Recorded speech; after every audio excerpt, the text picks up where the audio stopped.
The empath's curse. It is interesting that you will care to listen these words filled with parables and allegories, but are perfectly true. It is a measure I take to offer you a gift. Hello again, my people. Skywalker here, reflecting light against darkness to offer a new perspective to someone. I heard the words spoken in my head just now, like words from pain. These words were spoken by many kind hearted individuals of past and present, and it is also recorded in scriptures, as even in the Qumran documents, where these words were spoken by an empath who went by the name of Yesu, and whom most of you will refer to as Jesus. Howbeit, many will say this story was not real. This story is real because it happens today. It happened yesterday and it will happen tomorrow. But it is recorded that this Jesus warned the people, saying, "He who kills, kills himself." Whoever the character in this story is real. How can you say that the story of Philadelphia calling New York a world-renowned city is not real? You tell me that Philadelphia cannot talk, and I tell you that what Philadelphia, who could not talk, said was real. I am tired of explaining this. Stop arguing over the superficial parts of the details, please. You are ignoring the very solutions you seek because of petty prejudices about conditions you want to enforce around the valued truth, or else you will not listen. The truth is this: he who kills, kills himself, and I can even go further. He who steals, plunders, or hurt others, steals, plunders, and hurt themselves. You do not ravage others. You do not destroy their labor. As a child, I saw a book titled To Kill a Mockingbird. Many of us remember that book, To Kill a Mockingbird. And by that cover, I understood exactly what the author wanted to say. Most killers are cowards, and most destroyers are cowards. Those that goes to others' field to destroy their crops. The one who runs from a lion would attack the humble creature. He would choose to attack the empath. Our God created the evil man to do the evil upon all earth hell planes.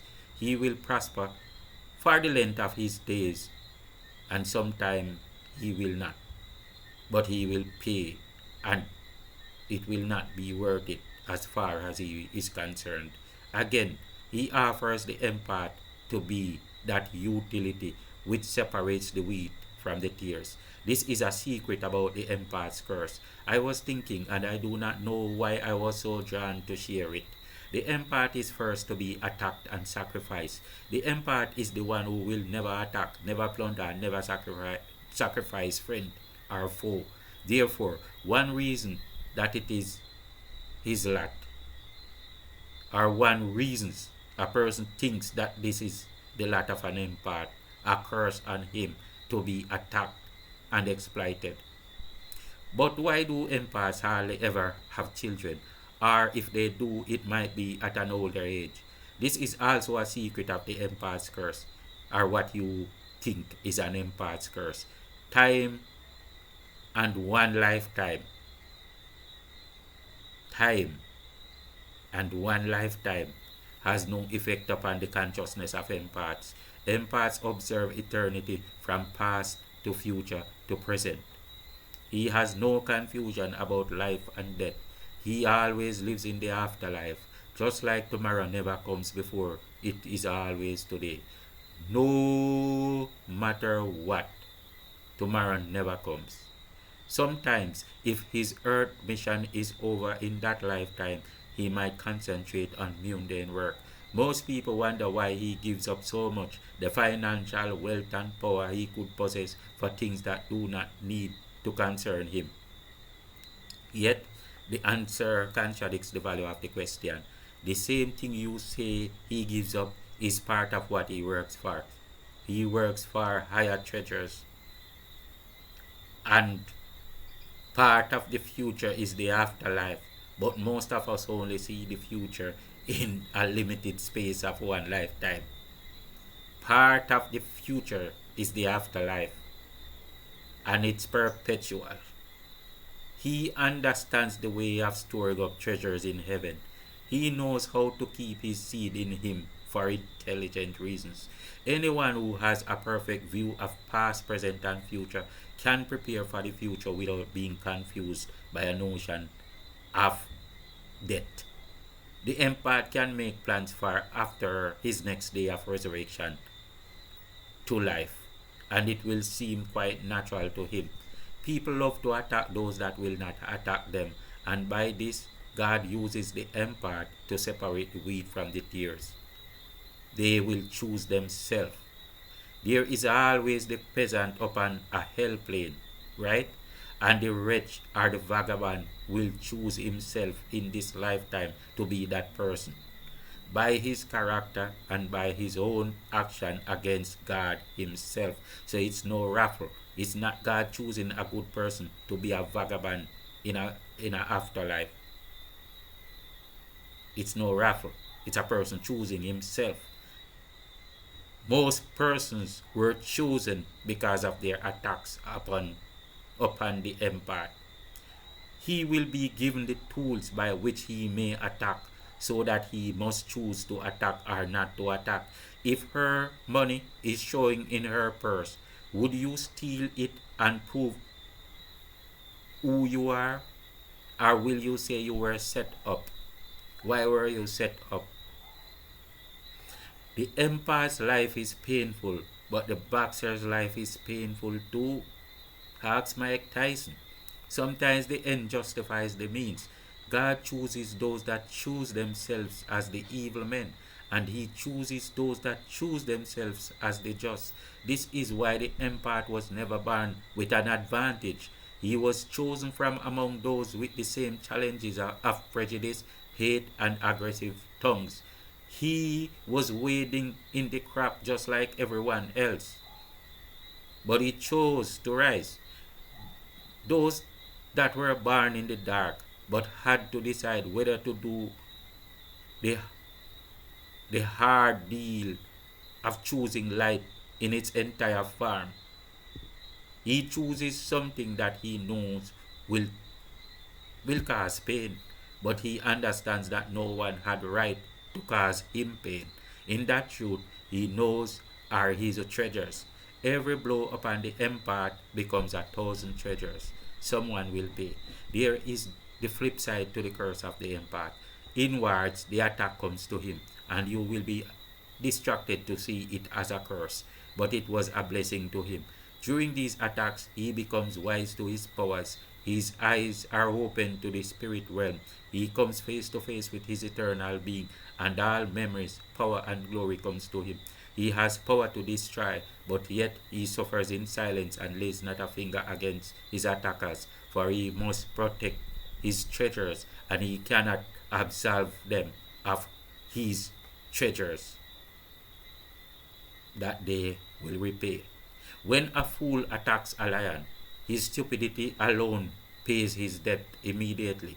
When the lion finishes tearing him apart, there was nothing left to owe, and the universe in its perpetual motion will have no more part with a fool who paid with immediate effect. But the empath will not exact judgment, and therefore the payment is different. There will be a lot to pay. But the evil one who kills a mockingbird calls into the deep and darkest side of the divine. The wheat separated from the tares, and he chooses himself. Some people want treasures without care for due diligence. The evil man in low and high places carries out his own labor in his season. He labors to fulfill the nature of a hell plane. When he tells the people to take this mark, as you would say, he wishes for the tares, to separate the wheat from the tares. He says, do this and God will give you good things.